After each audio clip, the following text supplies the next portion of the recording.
I'm Gary, South Salt Lake Chamber. I know 99% of you, and the other 1% of you, I better meet tonight, okay?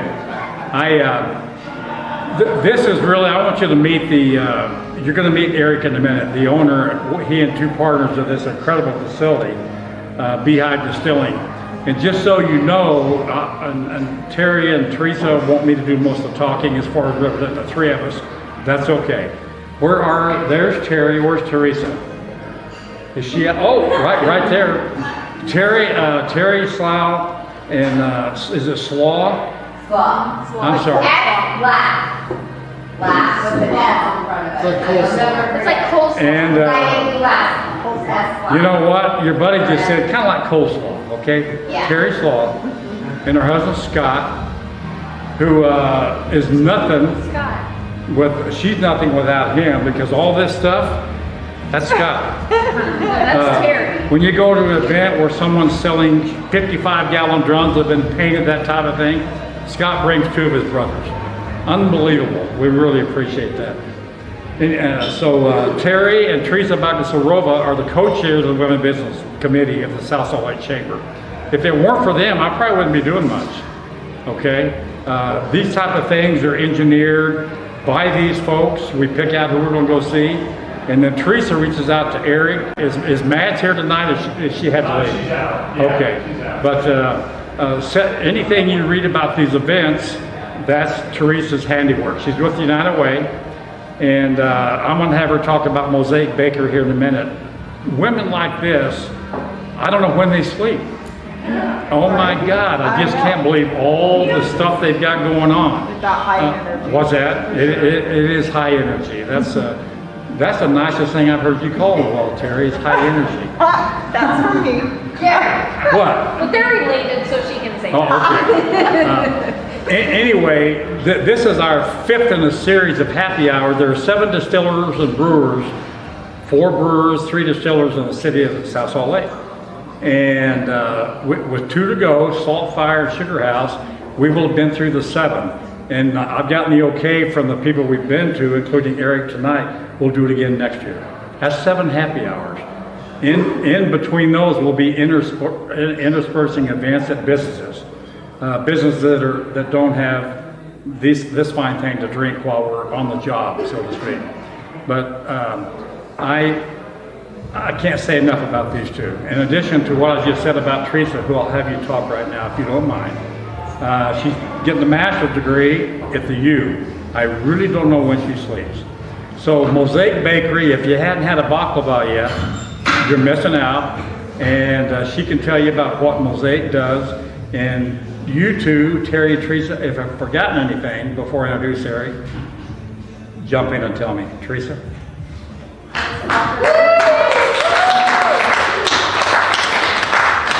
Hi, so it's great seeing everyone here. I'm so excited to tell you guys that we are going to be doing a lot more with the South Salt Lake Women in Business Committee next year. So along with the happy hours, like Gary said, we are going to start doing small business workshops. We'll be pulling in the Women's Business Center of Utah, Utah Black Chamber of Commerce, and a number of other organizations to offer what the small business community needs.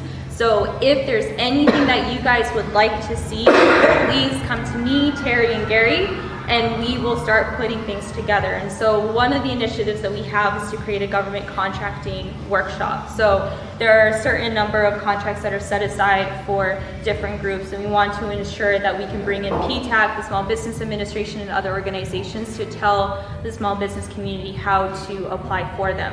So that's just a glimpse. But aside from that, we will be supporting more so the South Salt Lake Arts Council and the Creative Industry Zone and all of the exciting things that are taking place. And so just keep a lookout, follow us on our social media. We'll be posting and bugging everyone a little bit more. But aside from that, yep, Mosaic Bakery right there. 16. We are a Mediterranean and Middle Eastern bakery, talking about our cultures, me and my business partner, invisible person that I'm referring to. And so we have over 16 kinds of traditional baklava, and we mainly stick to that. But what we decided to do, aside from Armenian baklava, Lebanese baklava, and so forth, is do community baklava. And so every time we're within a community, we've realized that it strongly impacts what baklava looks like, whether it's the spices, the flavor, the method. So we worked with the Women in Business Committee to create a specific baklava for them. They got to pick the nuts, the flavor, the shape. They asked for rum to be in it, therefore Beehive Distillery rum is in the syrup. And so there you have it. It's the colorful one with the splatter because they said that Salsa Lake is trendy and colorful. So, yeah. So we'll probably be at every happy hour. So if you guys have ideas of flavors or what alcohol to put into the syrup, I love doing that and taste testing. So please, if you have any questions, my business card is right over there and you can feel free to ask me any questions. Thank you.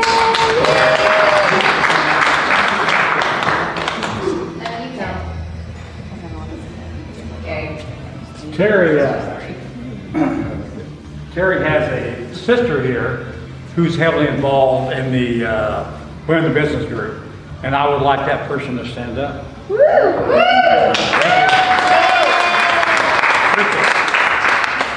And her daughter.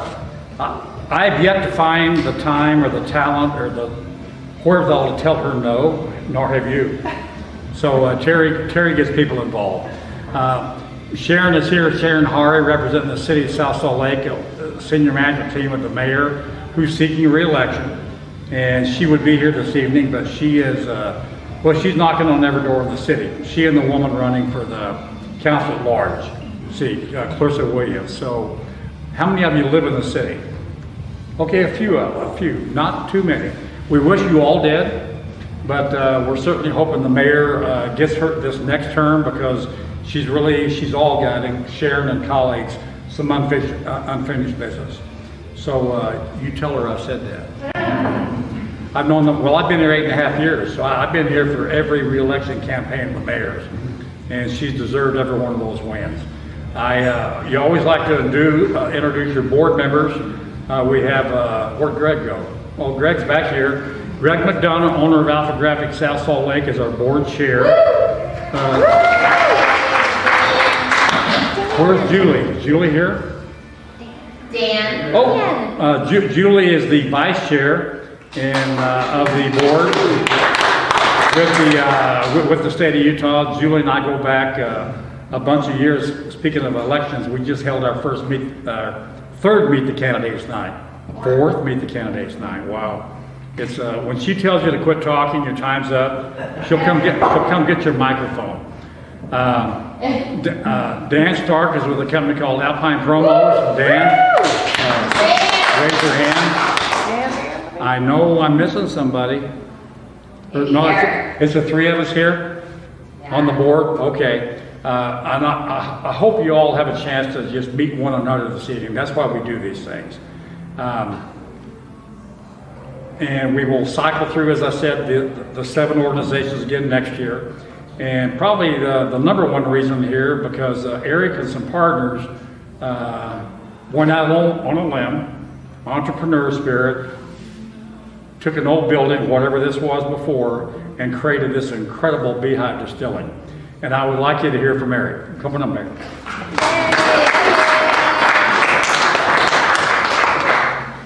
I was debating taking off the ears, but I think they're going to stay. So thank you very much, Jerry, and thank you all for showing up, being here. It's nice to see people from the city and just our neighbors, basically.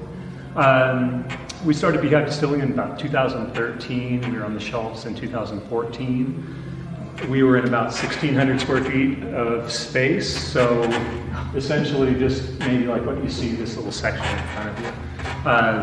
We outgrew that, started looking for properties, and South Salt Lake kind of came up on the radar. We had very specific needs for our building, zoning requirements, things like that are kind of key with distilleries. So as some of the rest of the people in the room, Den and Brick is here, by the way. So anyway, we found a building, put an offer on it. It was just right over on Senior, and it just got swooped up at asking price for cash. So this building came up about 3 weeks later, and we just bought it. And we couldn't be happier in South Salt Lake, and it's been interesting. I don't think we really knew the city that well until we started working directly, pulling permits and all the processes that go into building a space out. There were no walls in this building, so this has all been added in. But we quickly found out that it was really a nice environment to work in terms of city staff and the support that we got. Fire inspections happened on time. We didn't wait 14 weeks for things. Really kind of a nice way to work, and we started slowly seeing like this community that was developing around us as well. We have Salt Fire, we have Dead Brick, we have Level Crossing, there's Shades, there's the new Grid City that is, which has amazing food there. It's been kind of fun to see that happen in this what's now the creative industry zone, right? So that part's been just super for us. Back to the business aspect of it, when we moved here, we were able to expand considerably, fill bigger orders, put out more product essentially. The bar was just kind of a thought when we got the building. We weren't really sure if we were going to do all production or maybe an event space, kind of question marks. Decided to kind of push for the bar as a way to allow us to give samples, introduce people to the product, but also we consider this a neighborhood bar. The artwork is all Utah artists. Our taps are all local beers, and that kind of support has been really important for us, and it's been a nice chance to showcase things. We've got a thing that we do on Thursdays where we'll bring in another distillery, another brewery, and showcase their spirits or their beers for that evening. And that gives some people, that don't maybe have a proper tasting room, or they can't mix a drink in their facility. That gives us a chance to kind of show what some of the other people are doing as well. So that's been important. Business started with gin. That's what this building is pretty much built on, is Jackrabbit Gin. We've branched out. We have a barrel-aged product. We have an organic vodka. We have bourbon in barrels, which is grain to glass. We're using Oaxacan green corn for the bourbon, which is actually a Utah product as well. So we have a farmer that actually plants for us now. Be a couple of years before we see anything. It's only been up for about a year and a half now.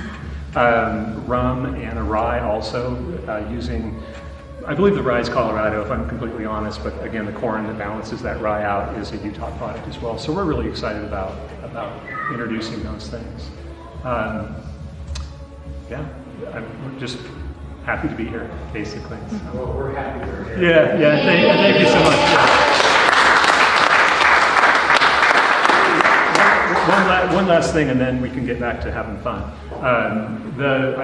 The support, I think, like Crafttoberfest just happened, right? Weather was just atrocious right up to the last minute. The band set up kind of half in, half out, because that was what had to happen. But the event came off so well, and it was so nice to see lots of support from the city. The mayor was there. It was just a nice, fun party, despite the fact that, like, the night before, I thought, we might be building a boat tomorrow. We might not be doing a party. We might be building an ark.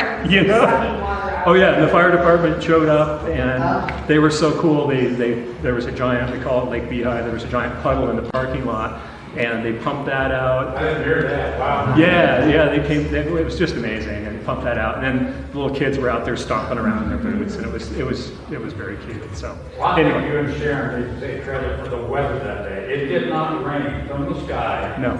During the hours of Crafttoberfest. It was amazing. Unbelievable. It was amazing. It was Yeah. chilly, but it was dry. It was cold, but I think people were having fun, and there was quite a turnout. I mean, there was quite a few people, despite the fact that, if I would have woken up that morning and thought I was going to Crafttoberfest as an attendee, I probably would have gone back to bed. It started late enough. It was flawless. So anyway, so that kind of thing, we really appreciate that too. There's community involvement here. The city's really tight with the community, and they really do really help with a lot of that stuff. That's an important part of building a neighborhood. So thank you very much.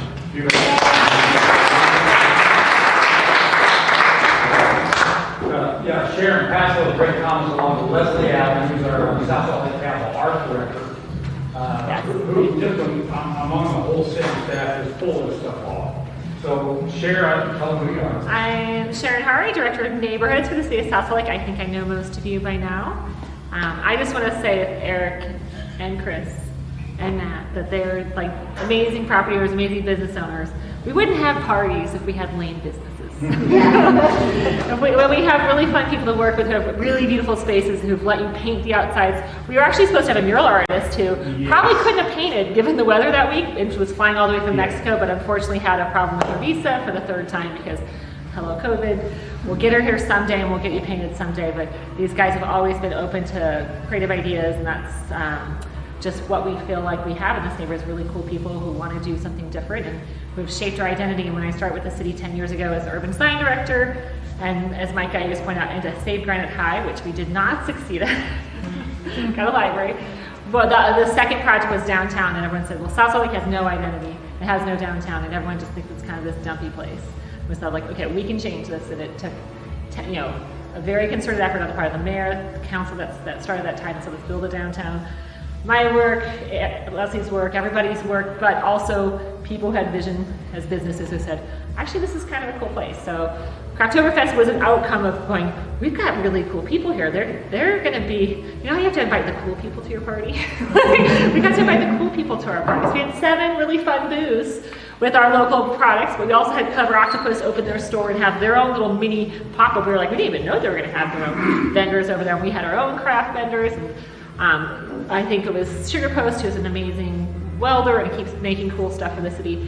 His wife just said, I can set up a vendor shop, and got 20 arts and crafts vendors. And then while he was at it, Fred, you tell Fred you want something, like the next day he shows up with something. Like we said we wanted a water tower, and one day like he showed up with a water tower like the next day in my office, and it's still in my office.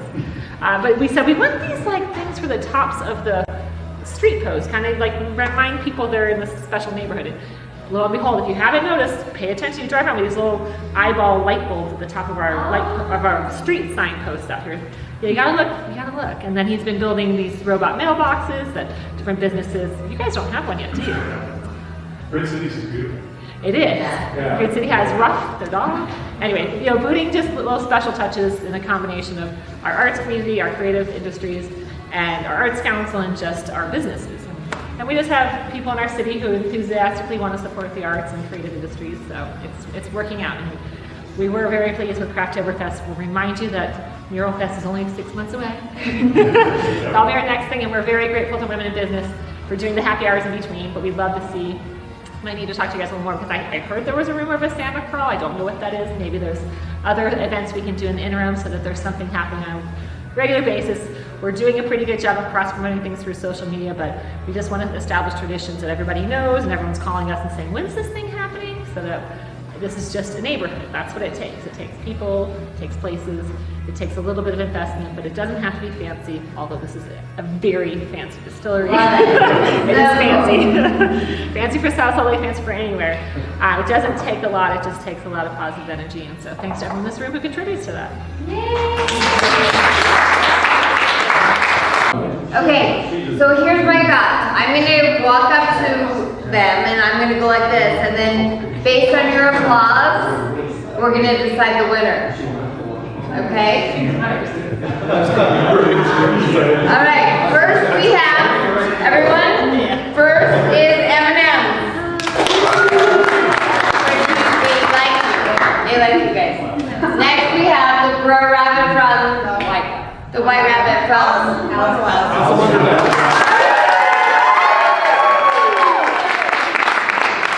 Okay, and then next we have a unicorn, and what do you have to say? I'm always horny. Okay, I honestly, I'm sadness from inside out. It doesn't make sense without the rest. if you don't have a kid, you don't have She's always good.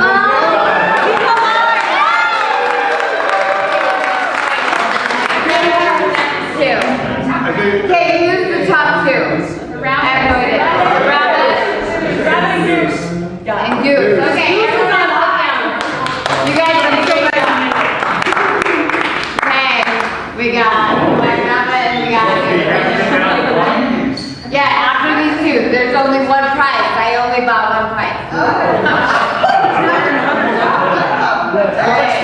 Okay, don't clap for both. Only clap for the one you want to win.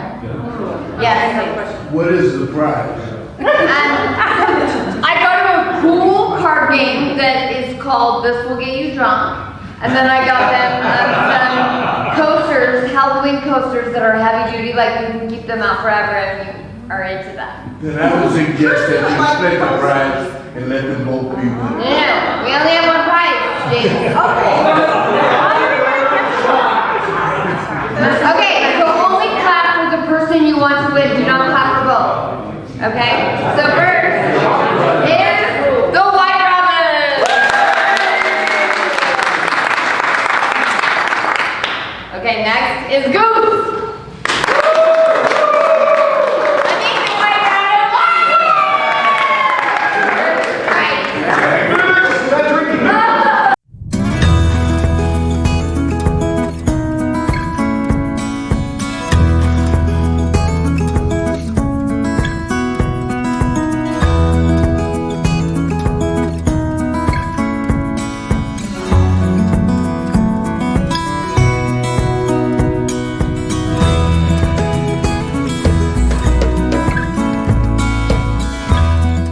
South Salt Lake is the place to be.